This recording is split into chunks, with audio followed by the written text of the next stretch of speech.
ఏం జరిగింది అమ్ములు? వేలెందుకు నరికావు? ఆడవారందరినీ ఒక వైపుకి రమ్మన్నారు. లోపలికి పంపే నెపంతో నా ముందున్న మహిళ చీరను లాగాడు. చీర నచ్చిందని లాగాను.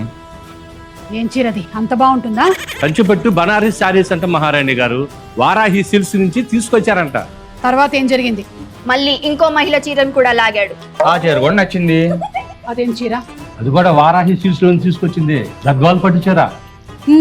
ఈసారి నా చీర కూడా లాగబోయాడు. వేళ్ళు నరికేశా. అది కూడా వారాహి సిల్క్స్ చీరేనా? అవును మహారాణి గారు. అంతెందుకు, ఆ చీర చూడండి ఎంత బాగుందో. ఇప్పుడు మీరు కట్టుకున్న చీర కూడా కనకాల మహారాజు గారు వివాహ సందర్భంగా బహుమతిగా మీకు తీసుకొచ్చిన చీర. అది కూడా వారాహి సిల్క్స్ నుంచే తీసుకొచ్చారు. ఓహో, వారాహి సిల్క్స్ లో సారీస్ అంత బాగుంటాయా?